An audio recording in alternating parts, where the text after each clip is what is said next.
Gentlemen, may I have your attention, please? It's time for the final countdown. The show starts in 10, 9, 8, 7, 6, 5, 4, 3, 2, 1. Let's rock.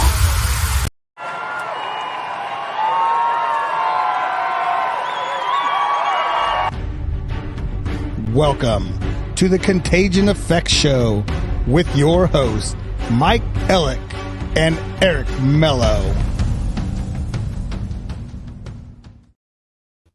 What up, Eric? How you doing today, buddy? Oh man, good afternoon. Didn't mean to step on you already. My lips aren't moving correctly yet. But that's good how we're evening, today. good afternoon, good tornado warning.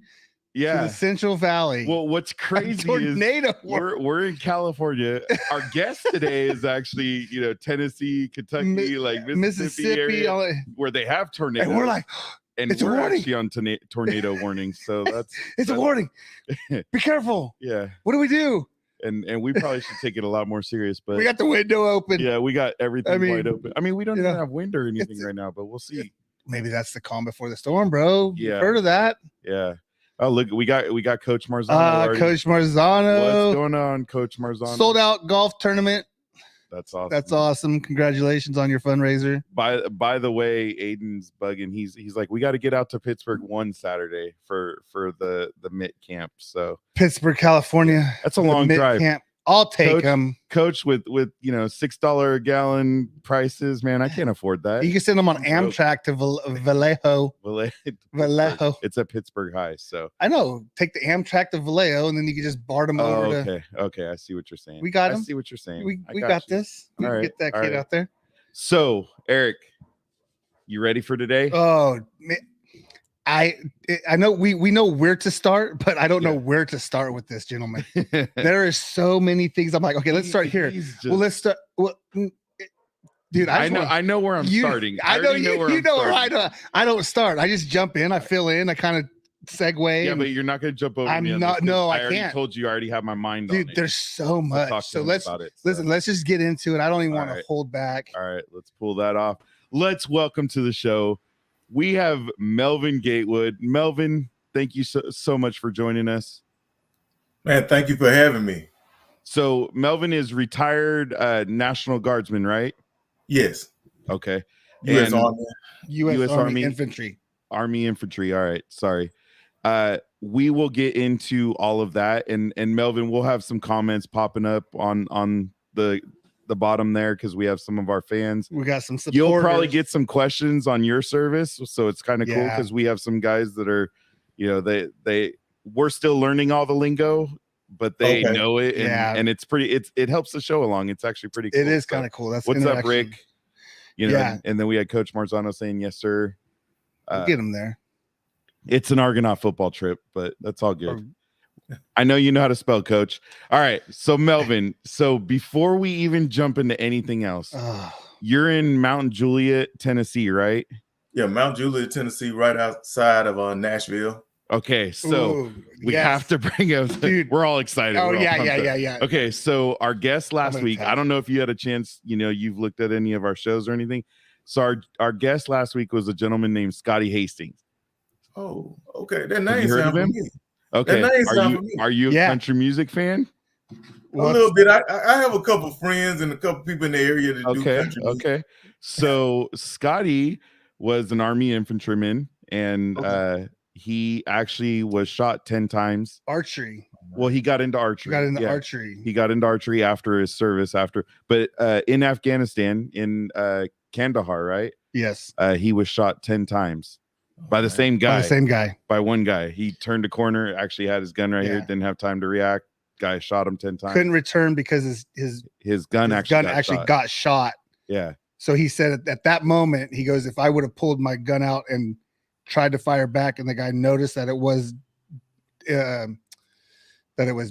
broken. Yeah. That would have been his downfall. It would have been a different style of. Anyways, the guy got his due. One of his buddies, because they were taking fire. One of his buddies got him with a grenade. So right on his chest. Yeah. But I wanted to bring that up because you're in that area. So if you do like country music, Scotty is actually hits a lot of the clubs there in Nashville. So if you and if the wife, because I know your wife is currently in the Army, right? Yes, she is. All right, so she's active duty. Is she at home or is she out stationed somewhere? Yeah, she's back and forth from Fort Campbell. Okay, where's Fort Campbell at? Like 45 minutes up 24 on the other side of Nashville. So she comes home every night? Yes. Okay. So you guys have a date night because I believe you have a little daughter, right? Oh, yes. Miss How old is she? 4 years old. 4 years old. Yeah. So if you and the wife get a date night and you're into country music, I mean, we could play a song for you a little bit later if you want, because he actually has a song called The Stories That They Tell, and it's about a veteran telling his stories of his service. It's absolutely amazing. Yeah. Amazing story. So if you have time, go back and listen to our last show. Scotty Hastings, amazing story. So I just wanted to point it out because you're in his area. Like you guys are right by each other and might be a great contact for both of you. Yeah, most definitely. And it's really some healing in writing your story and actually getting someone to actually put music to it. It was a program out of Nashville called Creative Vets. I actually sat down with them. Have y'all heard of them? Yeah. When I was doing some research on his stuff, there's a bunch of different places that he'd went, and it's a singer-songwriter type of thing. Yes. So yeah, that's funny. And I actually, they recorded a song I named Sunshine after my wife. And it's out on Apple Music. And then is it? It's on Apple Music? Yes. Man, I wish I would have known that. Man, I'm gonna tell everybody. Where was that in the list of 100 things that you've done? I'm gonna tell everybody. I'm gonna tell everybody when we're talking to this gentleman. Oh man, he's everywhere, dude. He's it's everything. Nuggets of. Listen, I want to get to the muck run, the ruck. I knew I was going to screw that up. I apologize. The ruck run that just happened like four days ago, right? Maybe 5 days. 5 days ago. And it was a ruck march, so we haven't ran a lot in this, but it's time when we have to get up a little bit. But most of the time, it's a slow paced march. Okay, hey, but you're out there getting it right? And you're spreading that awareness, and that's awesome. Bringing awareness and keeping, like we said, you had a quote, and I didn't write it down. I left my notebook at home, and it's actually the quote of his organization. Is that what it is? Yeah, it's actually the quote of his organization. So it's remembering those. I got it right here. There you go. Motivating those that still stand. Yes. That is just thank you. Beautiful. And sorry, we're off to a quick start. Like we want to go back and talk about everything from the beginning, but we just got so excited, first off that to have you here with us and going through the Scotty Hastings piece. And we will talk about your organization Operation Continue Service, which you just gave us the motto of, which is beautiful. I love the logo. I love everything about it. Absolutely amazing. So, but we got to start where Melvin Gatewood come from. Where did he come from? Who is he? Right. Who is he? So how did he get to this? Where'd you grow up, Melvin? Grew up in a small town of Columbus, Mississippi, rural area. Just came from a loving family. A lot of family members were in the military. My uncle, which is my mom's twin, Melvin Smith, he retired as a major in the United States Army. So, and then I had several other uncles who served probably for like 3 to 4 years here and there. One that was drafted during the Vietnam era, but didn't actually go to Vietnam. Other cousins. But for me, my brother and he actually enlisted into the Mississippi National Guard before me because he was a couple years ahead of me in school. And after he did it, I knew after school, I wasn't going to rush into college. I wanted to do something different. And I think out of my graduation class, it was a small class, I was the only one who actually enlisted into the military. And it's kind of cool on class day, them coming and saying all the amount of money that I was going to get for school. And people were like, oh man, I should have enlisted, you know. I said, hey, it's not free. I'm going to have to do something for it. Yeah, yeah. So before you even graduated, you knew you were joining the National Guard at that point, right? Yes, I actually did what they call split off. So Okay. I actually was supposed to do basic training during my junior year, and then on my senior year, go back and finish AIT. But what happened was, being hard-headed, I didn't complete one of my classes as for successfully, so I had to end up going to summer school. So they had to end up pushing me back. So I was actually still in the Guard and actually going to drills like for a whole year before I actually went out to boot camp. And really that kind of turning point and what kind of made me want to serve was being in my junior class and seeing those planes hit the trade center.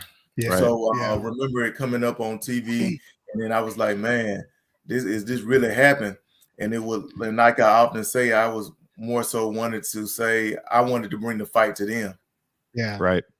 Yeah. And you were already surrounded with the military family, so you had an idea, right? Yes.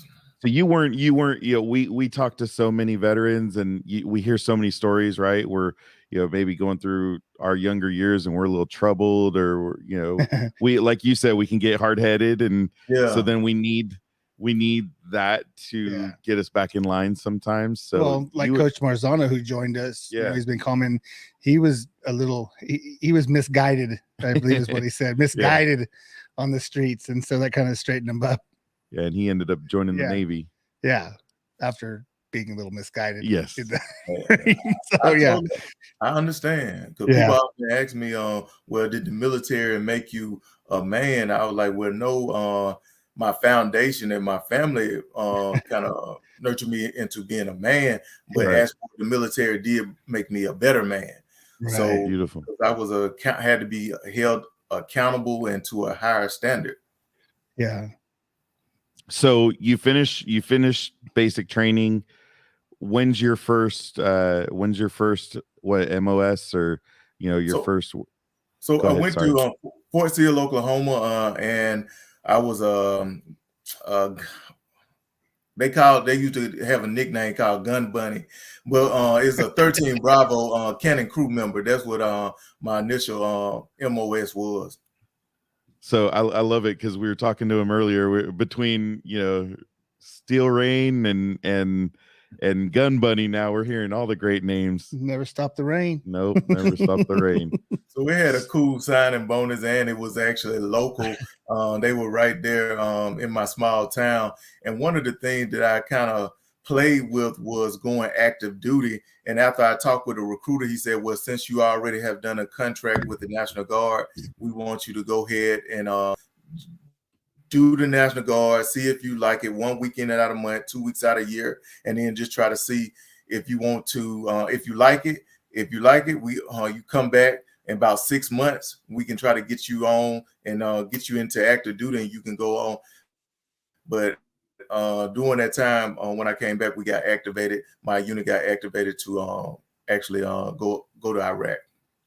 Oh, wow. Well, we did have Rick ask, where did you actually do basic? Fort Sill, Oklahoma.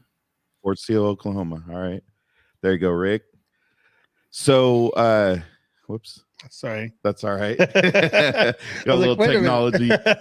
So you finish basic, you go through everything. When do you first get your orders that you're going out of country? I had came back home, started working at one of the local factories, doing my drills. And then we were actually at a family gathering, and it had been talks that we were going to be going. And then some of the older guys that served during Desert Storm, they said, man, the same thing happened during Desert Storm. They called us. We got down to the tarmac. We were about to get ready to load the plane. And they said, no, we don't need you all. Don't worry about it. They said, the same thing is probably going to happen this time. Yeah. So until we actually got the training, and then they sent us to NTC for desert training. And the gentleman said, well, we didn't go this far last time. This might be real. So, It's happening now. yeah. And it's a little difficult when you actually go. My brother and I, we both went to Iraq at the same time, and Right. we are my mom's only children. So Wow. just imagine how Ooh. that was for her. And then you going to Iraq with your cousins, other people within your community. So it's a little different. Yeah, that's a big difference with the National Guard versus going, when you're in the Army or Marines, right? Because you are going with other people that are, continuing their service, which is awesome. But man, they're pulling up from their families. I mean, all of you. I know you were a little bit younger, but still, everybody's pulling up from their families. So, was your brother a National Guardsman as well, or? Yes, Okay. he was. Okay. So, where in Iraq did you end up? We were in a spot called Karbala at Camp Limo. Okay. That's where our main base was, but we actually operated out of there and going a lot of different places in that AO. Okay. And what was your main job there in Iraq? When we went there, it was more so convoy missions, presence patrols. It was time that we had to go to like the local Iraqi jail and kind of pull guard there. But we didn't do anything with my original MOS, which was 13 Bravo. It was another battery that actually had the guns, so to speak. So kind of support, ground support, local support. Yes. Which is important. I mean, that's, got to solidify and make sure everything is now as for calm everybody as it can be. Everybody watching. Yeah. Everybody watching, you got a little medal in the behind you there. Yeah. Over your left. Now somebody might get offended by you calling it little. Now I know. Well, I know it's not little. No, I'm sorry. I'm sorry to everybody. I'm sorry. I mean, that's you. I mean, you put your life on the line to get that, and I know there's a lot of men and women who have done it. So I don't mean that, but you have that medal there that it's. I know it's a privilege to earn, but it's not a privilege to earn kind of thing, right? You had to suffer in order to get that award, and you fought for our country. So what happened there? How did you earn that award? So April the 19th, 2005, we were on a convoy mission, and during that convoy mission, we hit a IED. I was the driver of the Humvee. The Humvee went up in the air and came down on its top, and we were receiving fire, and just a rough day.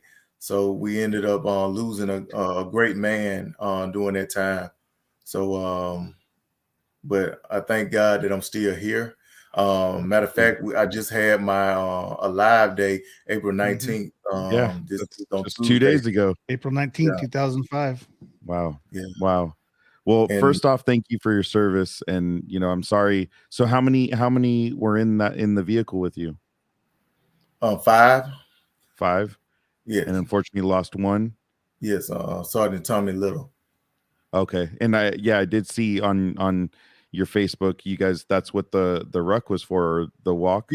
Yes. So we do memorial ruck. So we went down to his hometown where he's actually buried in Aliceville, Alabama, Friday, because they said it was a chance of rain, which it did rain on Saturday. The ruck was initially for a Saturday. So I wanted to go out Friday just to go, and so the town would see us just in case we didn't get a chance to go out on Saturday. So his 2 brothers, and myself, and the vice president of the organization, Marcus Bobbitt, he came out. I had my ruck and the flag, and we actually normally have a large picture of whoever we're going to ruck for, printed out, and someone walks with the picture, and then someone walks with the flag, so they will know who the ruck is done for. So just I often tell people that I do what I do because this is my healing, this is my therapy as well. So I could have chose to play part of a lot of different vices that wasn't healthy, and I choose to give back, and that's what I pour myself into, both at work and after work. So it's really trying to live through them, you know. Yeah, Right. for sure.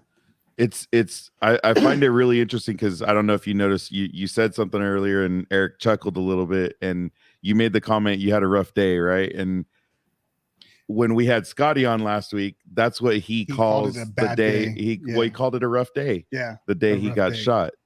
And it's crazy because we sit here so spoiled. When I have a rough day, I'm not, unfortunately getting hit with an IED in a Humvee. I'm not getting shot by an enemy in Afghanistan. I'm just having a rough day. Right. And And that's your why guys' title of it. Yeah, we weren't trying to be disrespectful by saying that the little medal or yeah. Oh, no, I laughed. I caught my laugh. Yeah. I caught my smile. I'm like, as soon as you said a rough day, I literally took me back to like the last couple of guys that we've interviewed, and I'm like, it's just the way that they describe it. It's a rough day. And they made it back. It's so it's absolutely humbling. To hear 100%. You call it that and say that, and yet 17 years later, you're doing this ruck for Tommy, and for everybody. I mean, it's yes, it's for Tommy, but it's really for everybody, which is why I want to get into like you said, the healing process, right? And getting into Operation Continue Service, right? Yes. So I do want to put this up. So for everybody, you are the founder of Operation Continue Service, right? Yes. Okay. Now, can you tell us a little bit? I put on there, make sure just go look up Operation Continue Service. You can find it on Facebook and Instagram. For everybody out there, we want you to gain support. They are a 501c3, but go check them out. But if you can tell us a little bit about what's Operation Continue Service about. So we started in 2000, well, actually last year, but our first event that we just did was in 2019. I got my brother and a couple other service members that I served with and other family members and my wife. And I said, hey, I got a vision from God that I wanted to do a ruck in the memory of Sergeant Travis Cooper. And still let you, I want everybody to kind of understand that even though Sergeant Little was the one in the Humvee with me, I was told to do one for Sergeant Cooper first. So I just tried to obey. So when I got the vision, I asked them, would they support me with it? Would they go the 22 miles down Highway 45 from Westline Elementary School to Oddfellow Cemetery where he's buried? They said, yo, well, hey, we with you. We'll do it. I remember calling the highway patrolman, state troopers, and told them what I was going to do. They were like, yeah, right. Just stay out the highway. So, I asked for permission. So, and then I reached out to the family. And it was kind of a little bizarre to them a little bit as well. But when they got the call that we was actually moving down the highway, heading toward that grave site, I think they understood it then. So just to be able to honor him in that way and honor the 22 veterans that we lose to suicide at that time, the number has dwindled down to around 17, but one is too many. So doing that in 2019 and seeing the impact that it had on their family, and then also knowing that we did a lot of that out of our pocket, and we stated a lot of people were like, well, we would have given to you, but we're not really an organization. We just decided to do this. And then last year during the pandemic, we were like, hey, let's go ahead and just make it official. And we first got article incorporation in Alabama first, and then from Alabama we got incorporated and registered in Tennessee and Mississippi, and we just got our 501c3 status. So that's awesome. And as for just talking about Operation Continue Service, is just like we want to continue to serve even after we take that uniform off. We do have two individuals who are still in the military, as far as my wife being one, and we have the vice president. He's a warrant officer, and he's still in the reserve. So just out here, just want to try to serve. We have two types of rucks. We have the memorial ruck, and we have the recovery ruck. The recovery ruck is more so mental health based. When we're walking with the ruck, we say that the ruck symbolizes the hardship that military personnel carry both in the military and after the military. But it's one thing just to tell you that I'm carrying this. So I want to actually, when I'm in small towns and when we're doing it on a smaller level than the one that we're going to do on May the 7th, I actually carry pamphlets in my backpack from Simplify Fund, Simplify America's Fund, the Wounded Warrior Project, Catch a Lift, the Vet Center, the Department of Veteran Affairs. Because if someone says, well, Melvin, I'm going through X, Y, and Z, I can pull out something tangible. Because it's one thing for me just to say I'm walking to bring awareness to veteran suicide and mental health awareness. Okay, and I back up a little bit when I say that, because I have had so many individuals who reached out to me via social media and say, man, I'm inspired just by seeing you walking up and down the street. I'm inspired just by hearing your story. So I believe that that is a part, but I want to give individuals a little more. So that's why we want to give the information. And then lastly is the coffee socials. And the coffee socials, we're trying to plant those in smaller community and large cities within Mississippi, Alabama, and Tennessee. And the coffee socials are just intended for veterans to come in and their caregivers and family members of veterans and come in, sit down, have coffee, and just get resources and just talk. No, that's awesome. Now, if somebody wants to just donate to you, how can they do that? Through the website. We have a donate button on the at the website. Okay. And is it Operation? Because I was looking for that. Sorry. I actually. So it's so on the Operation. It's Operation Continued Service, Saturday, May 7th, 2022.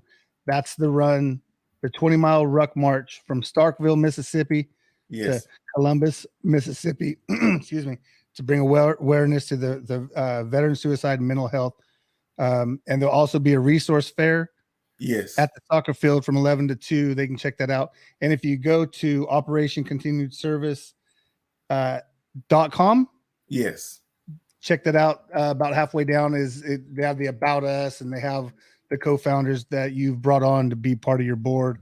And that's awesome. Contagion Effect is going to be making a donation after this. After we do our podcast, we'll be donating, and you guys do use that for what you guys need to do. That's something that we do. We don't make money doing this. Again, like we said at the beginning, we would love to. We would love to have 100,000 followers and viewers and all that, but it's just therapy for us. I mean, we get to talk to cool people every week. So and it's from your mouth to God's ears, it will happen. And like you said, if we can hit one person in all these shows, then we've done something right. And there's Jack Griffith. So we have Jack Griffith, who actually commented, one of our first. He's one of our first. He was an IED. He was hit with an IED, and he's actually running for state senate here in California now. And looking to do some good things for veterans. So thanks for joining. Yes, absolutely, Jack. We always appreciate you, buddy. So Melvin, with all the things, I mean, we haven't even touched the service of what you've done. We got through your service. Now, once you got hurt, when did you come home? So I had it like a crazy story, and I'll try to make it brief. But in my situation, after the explosion, I was more so concerned about the other individuals that was in the Humvee. So I was kind of like just trying to get them out. So everybody, all 4 of the other individuals left and was medevaced out. And I just got my arm wrapped up and went on with the mission. It wasn't until a couple days later that I really noticed that something just wasn't right, because I had to go and get my hand rebandaged daily because of the burns on my hand and on my back. So they ended up sending me home on R&R when I really technically should have been sent home on a medical leave. So I ended up going home for R&R, and it was just the look of the personnel at my local at Columbus. You have the Columbus Air Force Base. So with my hand, when I got off the plane, I was kind of bleeding through. So I knew it was time for me to get my hand rewrapped. So when I presented out there in desert fatigue, they were looking like, where did this happen? I like, in Iraq. Why are you here? So it was like a whole lot of back and forth with that. And I was like, I understand it might not sound right or look right, but I need my bandage done.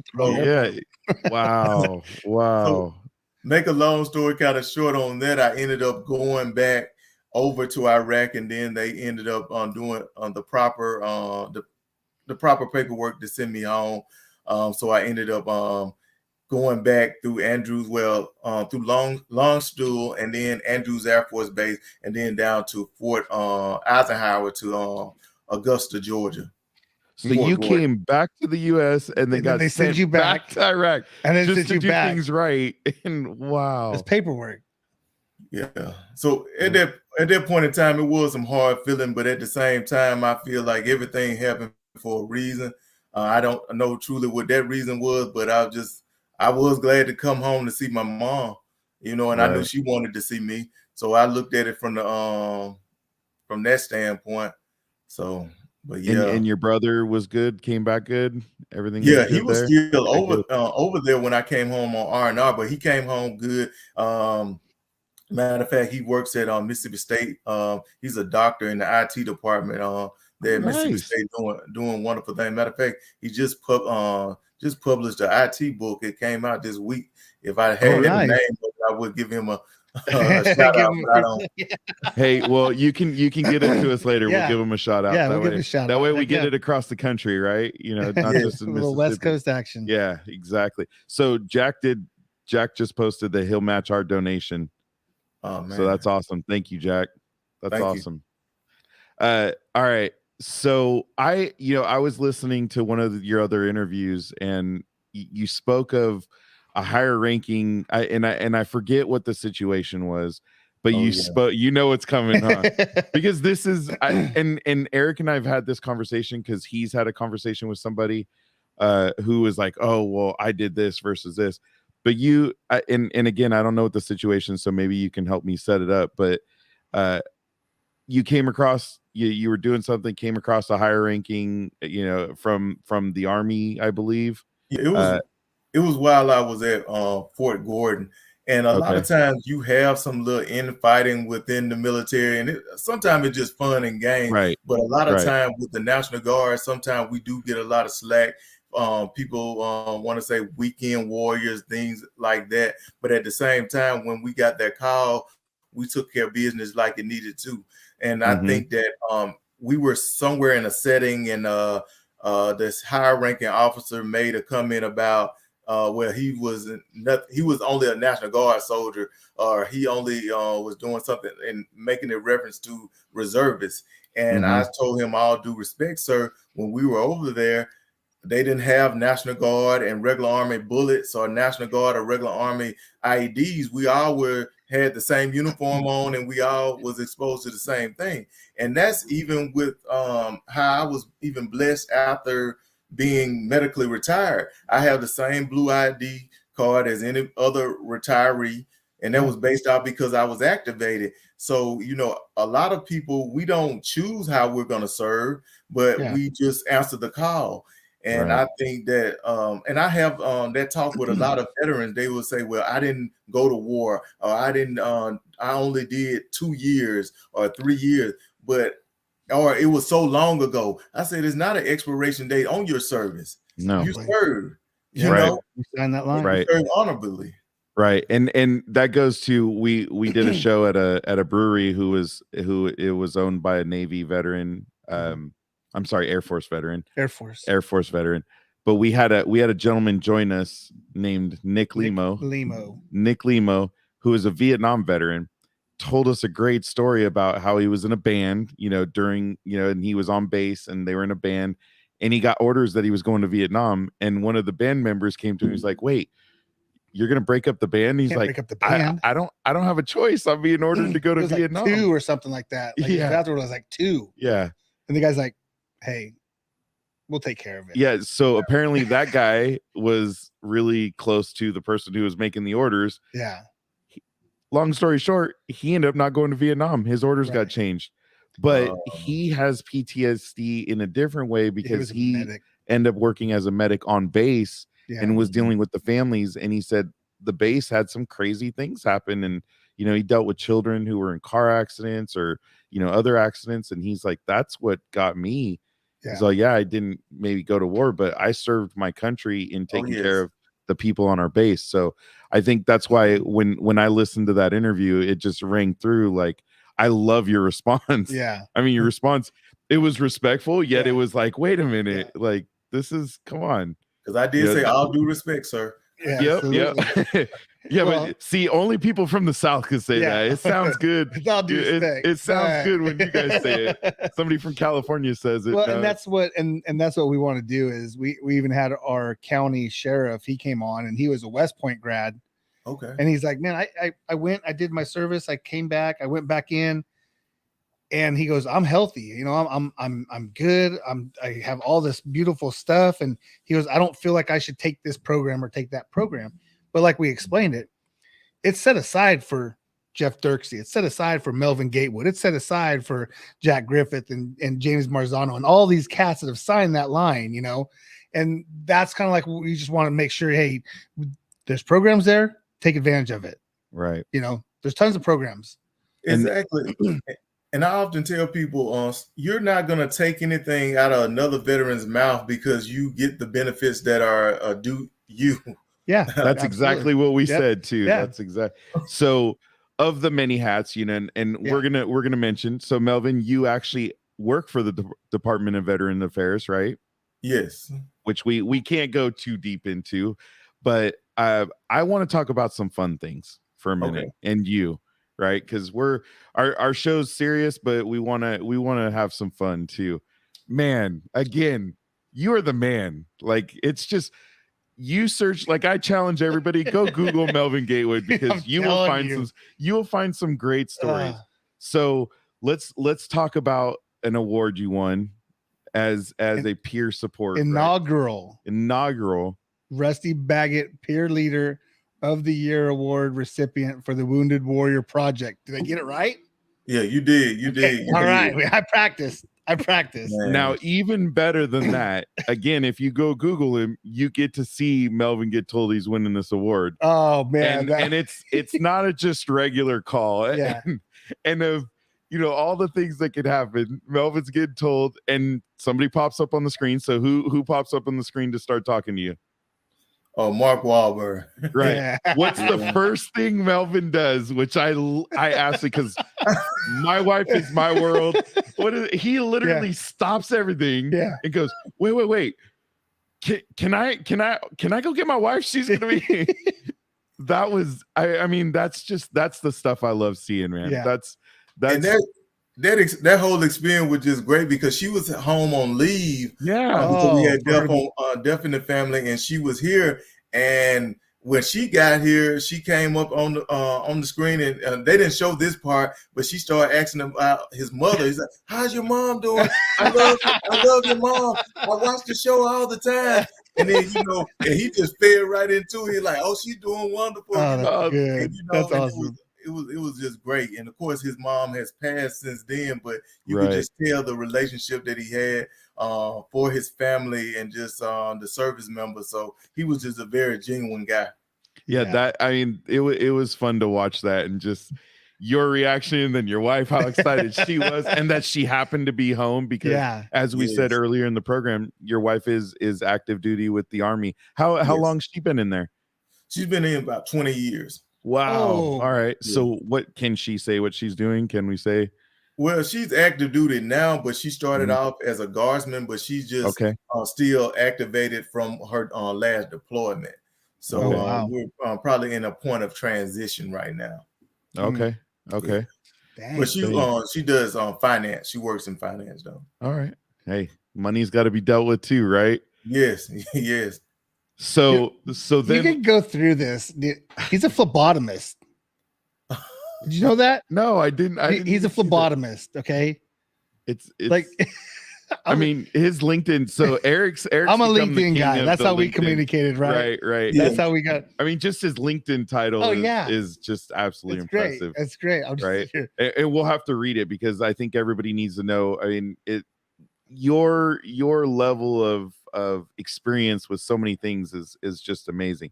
But I do want to get on to the next thing, and that is you had a pretty good end of February, didn't you? Oh yes, Of I this was year. on you all's end of the world. Yes, you were. Yeah. Yes, you were. So you real quick story. Well, actually, let's go into your story and then we'll tell the story. But so you won tickets to the Super Bowl for you and your wife, right? Yeah, I was selected by star wide receiver DeAndre Hopkins. It was actually in a partnership with USAA and the Wounded Warrior Project. So they selected one Wounded Warrior Project member out of the country, and I was that individual. And USAA, they partner with the NFL, and they actually had other veteran service officers organization there as well. Like I saw some guys from AMVET, from American Legion, VFW. So it was crazy, and it was just great to actually meet Brian Peacock, who's the CEO of USA. Very nice gentleman, and of course meeting DeAndre Hopkins, very very humble young man, and I hope to see him back out on the field. I know he had a knee injury, but my wife and I, we went out, and it was just from. Now, did you get to hang out with him at all, or I know you had the conversation for a little bit at the I guess they call it the USA Lounge that they have there. So we did get a chance to talk some. Got him to actually autograph a jersey that we're going to actually give to a young man. I won't go too deep into it because it might be seen, but we're going to actually give this the signed jersey to a young man in June. Nice. Well, let us know. Let us know. We'll do. We'll do. Yeah, definitely. And I was actually able to get like Michael Parson of the Dallas Cowboys. He actually signed some flags for me, and I just gave one of his flags away last week when I was back home, and I went to speak at my local high school. So just those opportunities, and a lot of people like, you're not going to get your name on anything. I said, well, just the experience and just being here. I want to get something for people that not going to be able to experience this. So it was wonderful just being able to come back and give my mom a cup or give my brother a shirt or something, because they did a lot for us. Yeah. You got the once in a lifetime piece. I mean, you handing off those other pieces. Oh yeah. I would do the same thing. I'd be, if I was in your shoes. That was awesome. Every time he says USAA, does anybody else get that theme song in their head? USAA. No? Okay. All right. Just me? Just you. Okay. Just you. Sorry. Let me take my medicine. So we're actually, as you said, we're in California. We actually have a kid from our town that was actually on the Rams. Unfortunately, he was injured for the game, so he didn't get to play in the Super Bowl, but he did play in their last Super Bowl. He just went to the Vikings just this offseason. So he's one of their tight ends, which was kind of a bummer because with all the injuries they had with Higbee going down, like Johnny, he would have been in there. Johnny would have been playing. Yeah. He would have been all up in the he actually he tackled Julian Edelman on a punt during the Super Bowl against the Patriots. So yeah, pretty cool. So I'm assuming that was a great experience, huh? It was, especially just going to the tailgate before the game. You saw a lot of celebrities walking around, and we were walking in, and I told my wife, I said, I think that's Dr. Oz right there. She said, yeah. I said, she's like, and he doesn't have on a mask. And I was like, hey, how you doing, Dr. Oz? You want to take a selfie real quick? He's like, okay. That's cool. It was cool. That's you just awesome. See different people you get close on, and if you feel that you can approach them, it was good. But if not, you just speak from a distance and keep moving. That's awesome. That's awesome. So then I think when I was going through, did you get recognized at an NHL game too? I did. They actually had something going on for veterans who are diehard hockey fans. So I think it was the Bleacher Report with in cooperation with Navy Federal and the Nashville Predators. So they found out they found my name from somewhere, and they asked me, they just wanted to know my story and wanted to know about things that we were doing in the Nashville area and in the community. So I told them about Operation Continue Serving. They said, well, it sounds like a good story. Do you mind if we come to your house and record stay like a day in the life with you, and they did that in January. And I got the okay from my wife. She was all right with it. They came in, got me working as a peer support with the VA, and then actually got us actually going out doing a coffee social and actually doing a ruck march as well. So that was just a great experience.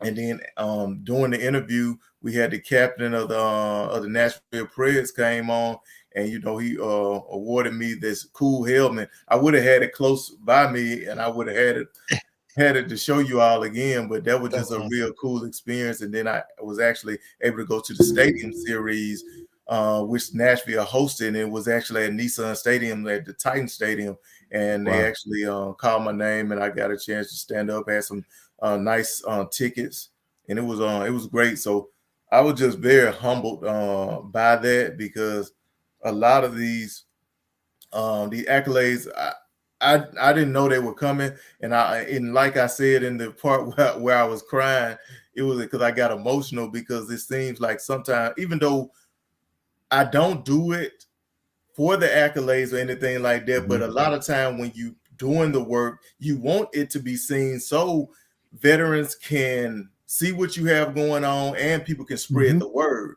So it's kind of like trying to find that happy medium, because I don't like to brag on myself or anything like that, but at the same time, we want the word out of what we're doing. Well, and let's talk about what the center of your world really is peer support, right? Yes. So let's be real, and Nino said this with Wounded Warrior. It gets, you guys as peer support, you're sitting there, you're listening, you're reacting, and you're not always having great conversations, right? No, and that wears down on you. So I completely understand what you're saying about, it's not about getting the accolades, but sometimes if somebody sees, then they know, oh, if I can talk to Melvin, then maybe that'll be the person that saves my life. And I want to get into the peer piece, because again, listening to your other interview, and you worked for a hospital, I believe, right? Or you were at the hospital, and you were able to interact with somebody who was having an issue, another veteran who was having an issue at the time. And that's kind of how you got seen by Veteran Affairs, right? Well, I was working at the VA, and I was working as a housekeeper. I had just came in the door, and I remember my supervisor actually telling me in housekeeping, because I was working on an acute psych unit. He said, if something should happen on the unit, go into this broom closet until everything is cleared out and everything is ended.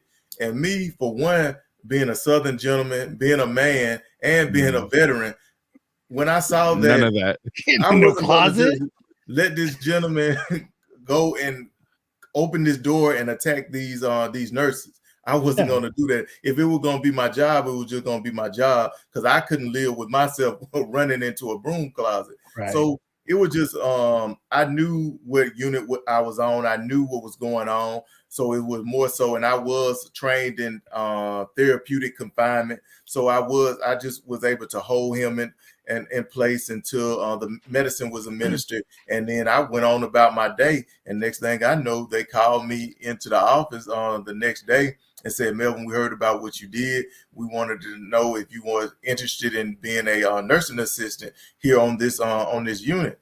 And I was like, well, I don't have any training in a medical background. They're like, we'll train you. We'll get you the training that you need. And I think that was the first time that I used my, not my GI deal, but vocational rehab to actually go back and get my certification.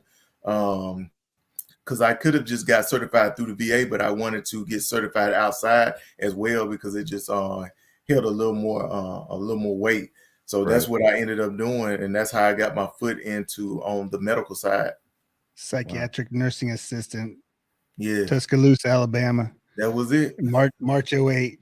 He was there for about 4 years. Yeah, he's now going down your LinkedIn profile. Hey, listen, he's gonna bring it up. I'm just gonna bounce around and stuff. So yeah, it's no, that's awesome. And that's, that you were there, you helped him, you probably did a lot more for people than you're not even gonna hear about, Right. And that's it's admirable.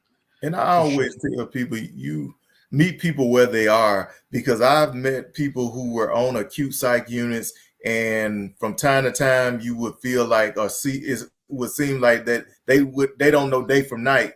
But I've seen individuals on their medication and off that unit and into the community and have walked up to me and said, "Hey Melvin, how you doing? I want to appreciate you for treating me like a human and not treating me bad." And it was like day and night how this person wasn't the same person that I saw on this unit. So I often tell people, be mindful how you treat people.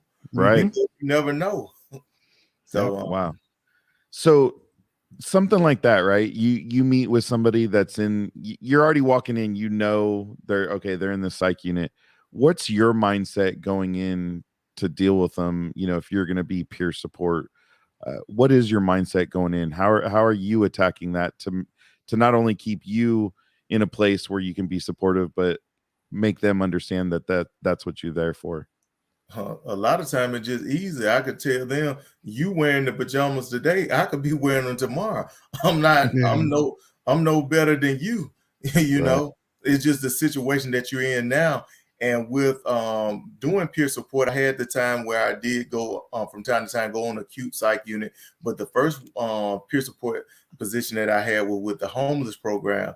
And with the homeless program, we dealt with veterans that were street homeless. We dealt with veterans that were going through the veteran treatment program. It's like a diversionary court, just like your drug court is within the court system.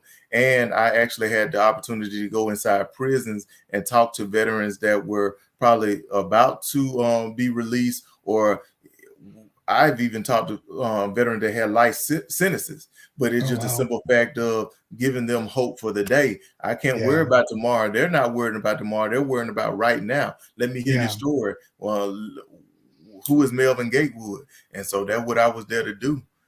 So and obviously what you're doing is working, because it's catching everybody's attention. That's why it's amazing. Did you ever think, you think back, did we even know Google? Well, Google was around 10 years, but maybe 15, 20 years.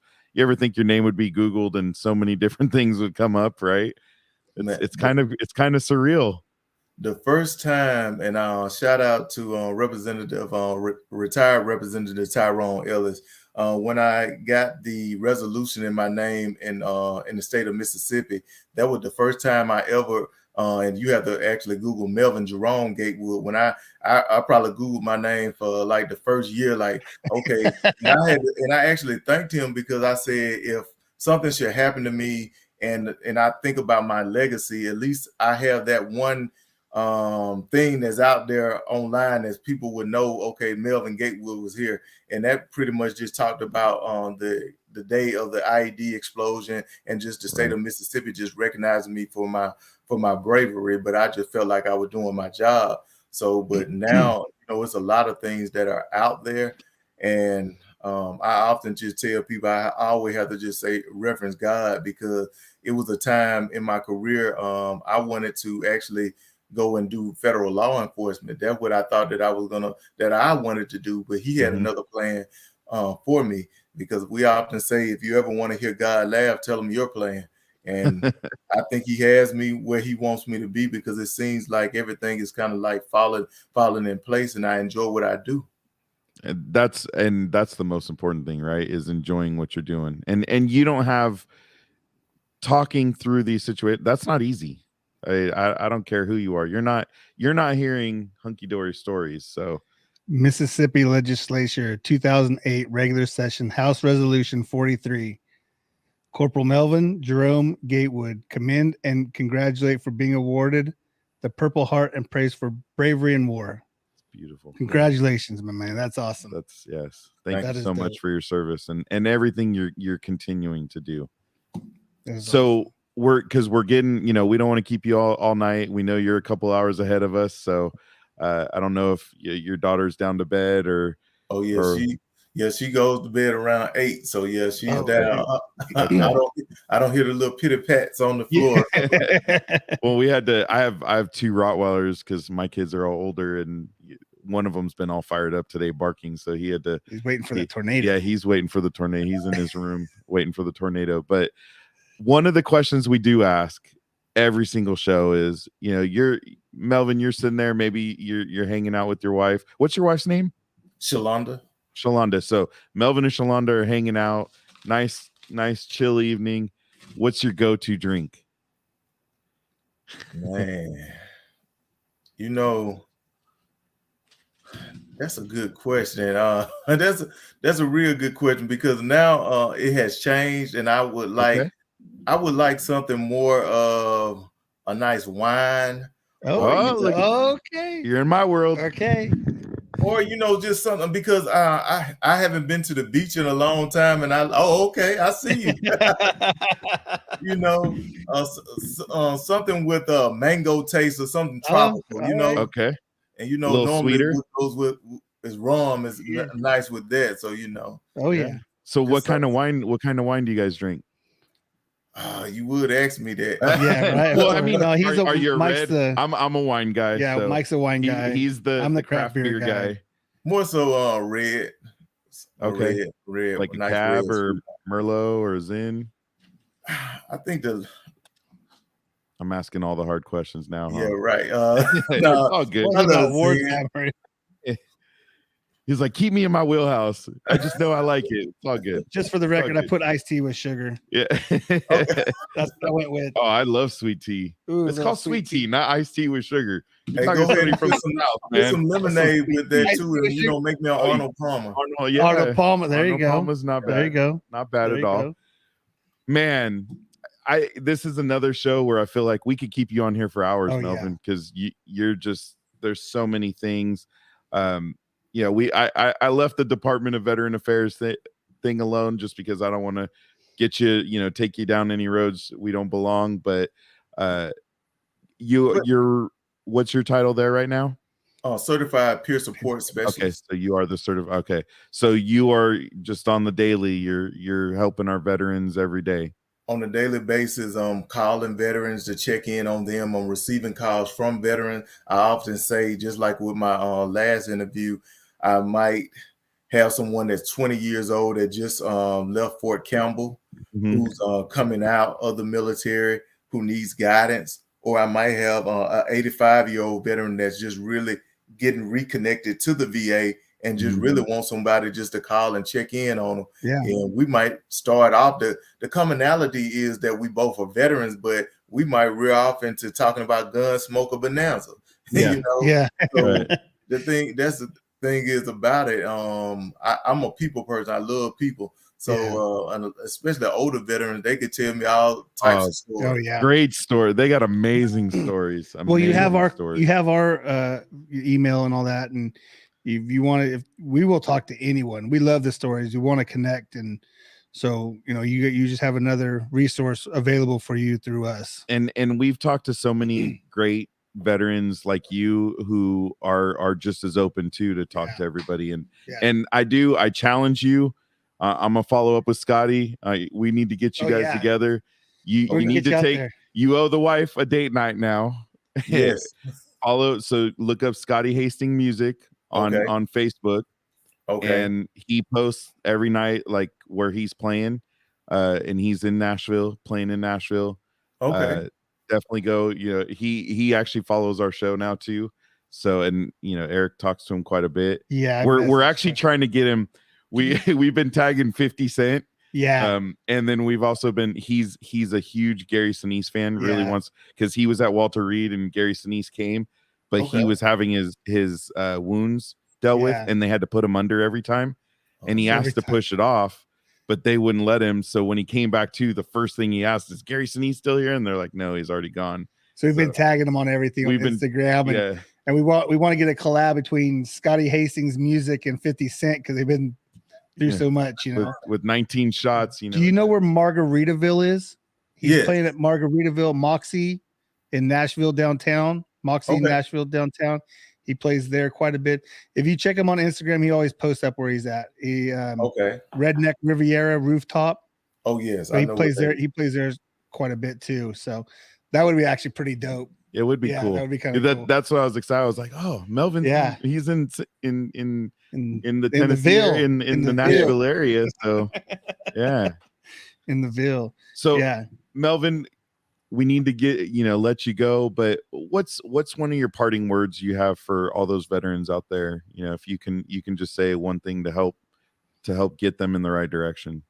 Man, I would just say stay in the fight. Just stay in the fight. Man, we need you. Your service was not in vain. I don't care if you went overseas or you didn't. Just stay in the fight, and always remember you always have someone that's out there that you can talk to. We have so many different wonderful organizations out there. Just utilize the resources. Yeah, it's awesome. Amen. And I also want to just thank you all for what you all are doing. Well, like I told you, neither one of us served. We're outward about that. We're very transparent about that. But we love our men and women that have served, and we know the struggles. And you telling us, we know about the 22 every day, but you said it's down to 17 now. Yeah, it's around about 17 and a half. Which is still 17 too many, right? Yes. And we're talking a day. 17 veterans a day commit suicide. That is 17 too many. So we need to continue things like this, and keep lifting up people. Find men like Melvin Gatewood here that are just helping our veterans daily. Thank you, sir. Appreciate you so much. Thank you for your service. Thank you for everything. Absolutely. Thank you. All right. You have a wonderful night. Enjoy that family. All right. And we appreciate you, man, in every way. Thank y'all for having me. All right. Thank you, Melvin. Thank you, Melvin. Man, another one. Wow. It's every week. You're doing when somebody says, "Hey, what's your favorite episode?" I'm like, the next one, the last one. Yeah. Like, we just learn so much from everyone, and and just knowing that we've got this platform that we extend out to people. Some people take it, some people don't. We're just going to keep asking, though. I'll send 100 emails to somebody. It doesn't bother me a bit. I just want to let them know that, hey, we're out here, got a platform. Let's get people on. Right. Let's get the information out there to people. Because, as Rick just said, one is too many, and we need to keep knocking down that number. And it's beautiful. It's people like Melvin, people like Nino, Andrew, that all work, Scotty now with his music. How can he help? And the stories that they tell, that song is just, it's a great song. It's a great song. Like I think it can help a lot of veterans just by hearing that song. For sure. So, I hope Melvin and Scotty meet up. That would be we gotta let Scotty know, and that would be awesome. That would be cool, just for everybody involved. So, with that, we need to take a quick little break for our friend Tamara, our sponsor, Tamara Pulido, sponsor of The Contagious. There you go. Let's go ahead and run her. Now for our sponsor, Tamara Pulido with the Finance Group, where they're creating a future where everyone has access to the loan and home they love. Whether you're a veteran, law enforcement, a first-time home buyer, you're up or downsizing, or even if you need to just refinance, our community deserves proficiency and expertise. Better rates, faster close, welcome home. Tamara Pulido NMLS 1655776. Again, that's Tamara Pulido, and her phone number is 209-204-3795. Awesome. Thank you, Tamara. So much. Absolutely. So I do want to talk about a little something this week. I took, Aiden's out of school for spring break. Okay. So Jamie and I took Jamie and Aiden to American Veterans First, who is actually going to be our guest on May 5th, Cinco de Mayo. Cinco de Mayo. And we got to live there. Yeah, we will be going live from American Veterans First.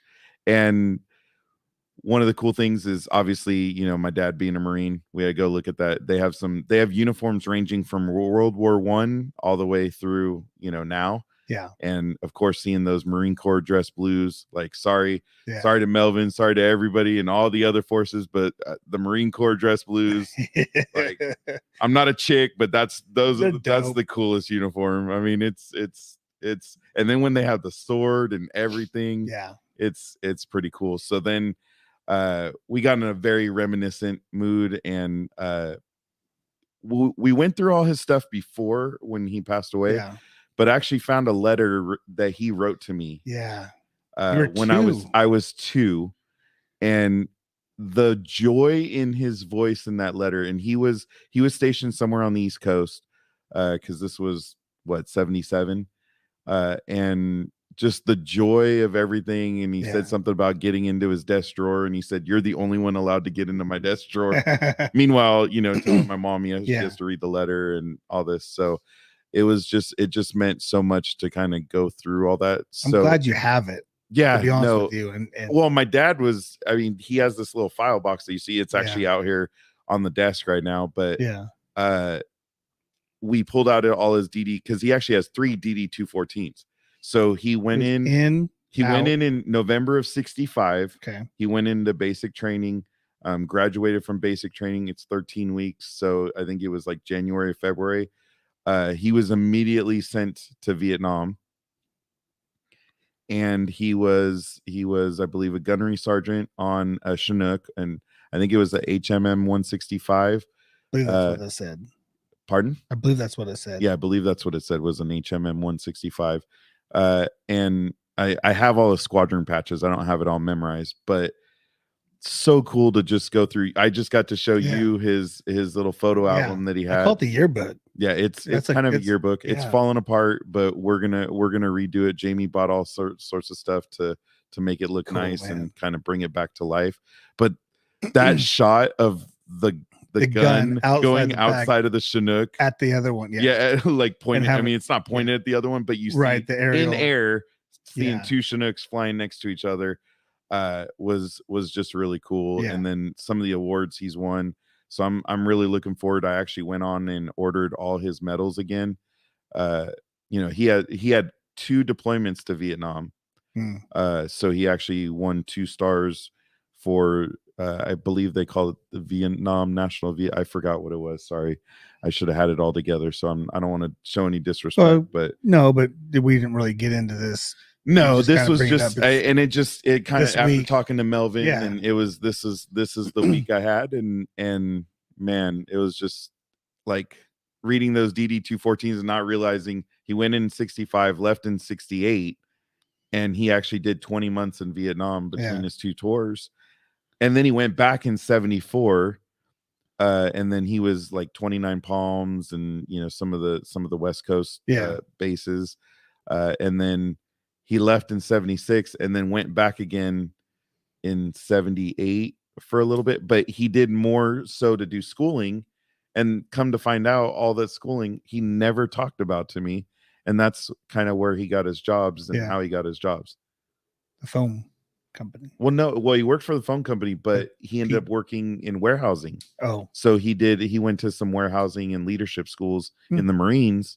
And then that's what led to his jobs later on. So it was kind of a cool little trip, and found he kept some of my hair from my first haircut. That was a little weird to find. And I had blonde white curls, like bright white towhead curls. So it was crazy, but I'm trying to fight back everything that's trying to come forward right now. So I have his his whole record book there. It's dope. It's amazing. It's amazing. Yeah, I'm gonna have to ask Nana Penny. They had the thinnest paper too. I don't know how they kept ordering. Well, that store, there's a an anthem in the back of the book there.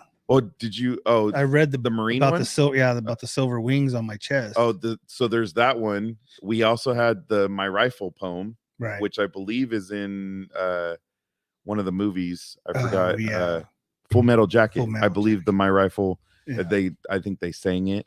And then there's also a great, and I would love to actually read it on air. I mean, it's got some words in it, but it just says the Marine on the top, and it's like the Marine Anthem, and it's kind of vulgar, but I guess that represents some of the things of the Marine Corps. So it was an emotional week, and I am absolutely grateful.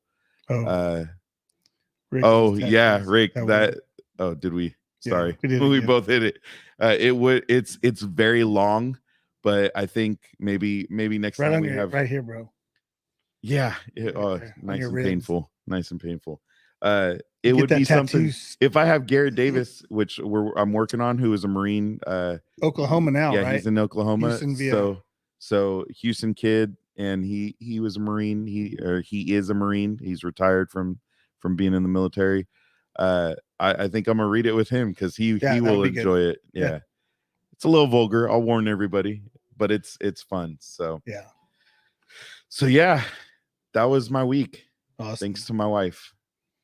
It's always good to go check that place. I can't wait. I'm definitely gonna have to take the next day off when we go there. Yeah, no, it's gonna be a good night. I say week. Yeah, cool. So, well, all right, buddy. I don't have anything else. Hey, you good? Yeah, man. Another great show. Appreciate our guest. Melvin was absolutely awesome. Yeah, stories. And we couldn't even scratch the surface. No, there's so many things.